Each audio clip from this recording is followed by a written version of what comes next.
নমস্কার বন্ধুরা, আমি পল্লবী। আপনাদের সবার প্রিয় দ্য বং কিচেন চ্যানেলে সবাইকে স্বাগত জানাই। আজকে আমি একটা নতুন নিরামিষ রেসিপি নিয়ে আপনাদের সামনে উপস্থিত হয়েছি। আজকে আমরা বানাবো শাহি ফুলকপি বা শাহি গোবি, যেটাই বলেন না কেন। তার জন্যে আমাদের যে জিনিসগুলো দরকার সেটা হচ্ছে, প্রথমে আমরা ফুলকপি নিয়েছি টুকরো করে কেটে, চিনি,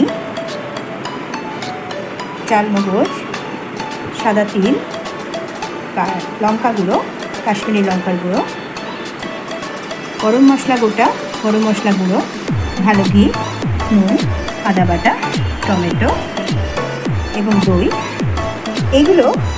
এই চালমগজগুলো আমরা বেটে নেব, চালমগজ আর তিল একসঙ্গে বেটে নেব। আর এই টমেটোটাকেও একটু পিউরি করে নেব। একটা প্যানে আমি কিছুটা গরম জল বসিয়েছি, জল বসিয়ে গরম করে নিয়েছি। তার মধ্যে আমরা এই ফুলকপিগুলোকে একে দিয়ে দেবো, খানিকটা ভাপিয়ে নেওয়ার জন্য। মিনিট 5 ভাপিয়ে নিলে আমাদের ফুলকপিটা হয়ে যাবে। বাজার থেকে ফ্রেশ ফুলকপি পেয়েছি, সেই জন্যে বেশিক্ষণ ফোটাবার দরকার হবে না। কপিতে আমি সামান্য একটু নুন দিয়ে দিচ্ছি।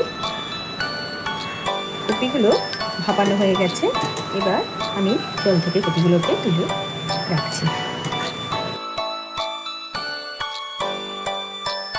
এই রান্নাটা সম্পূর্ণরূপে ঘিতে হবে, ঘি দিয়ে আমরা সম্পূর্ণ করব।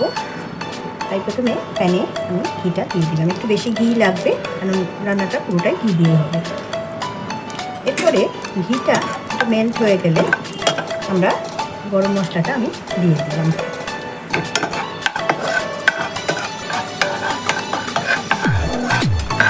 তারপর আমি আদা বাটাটা এর মধ্যে দিয়ে দিচ্ছি। আদা বাটাটা দেওয়ার পর ভালো করে ভাজি মতো করতে হবে। তারপর এর মধ্যে ভাপিয়ে রাখা কপিগুলো দিয়ে দেবো, দিয়ে আবারও নাড়াচাড়া করে নিচ্ছি, ভালো করে মিশিয়ে নিচ্ছি। এরপরে আমি এর মধ্যে সামান্য নুন দেবো, আর নুন দিয়ে আমরা একটু ভাপিয়েছি, সেই জন্য সামান্য নুনটা দিলাম। তারপরে আমরা এখানে এই যেটা তিল, সাদা তিল আর চালমগজ বেটে রেখেছি, সেই মিশ্রণটা দিয়ে দেবো।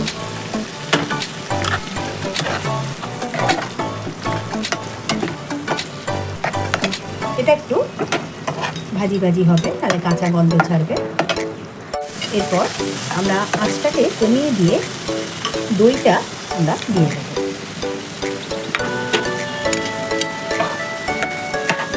আঁচটা কমালাম এই কারণে, যাতে দইটা ফেটে না যায়। আবারও নাড়াচাড়া করে আমরা এই যে দুধটা রেখেছিলাম, এই দুধটা দিয়ে এবার সেদ্ধ আরেকটু করে নেব। ভাপানো কপি, তাও একটু আমরা আরেকটু সিদ্ধ করে নেব। এর মধ্যে আমরা একটু লঙ্কা গুঁড়ো দিয়ে দিচ্ছি, কাশ্মীরি লঙ্কা গুঁড়ো। আমরা হলুদ দেবো না, কারণ এই শাহি কপি সাধারণত সাদা রঙেরই হয়, তাই আমরা হলুদ দেবো না।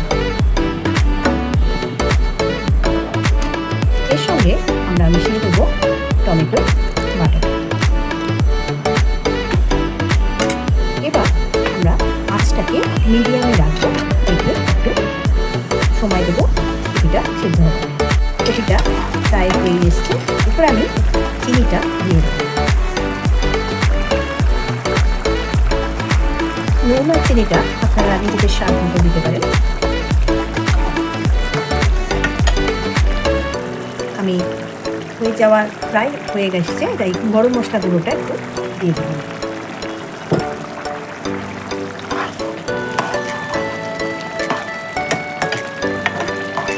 এরপরে সামান্য আরেকটু ঘি আমি ওপর থেকে দিয়ে গ্যাসটা বন্ধ করে দেবো।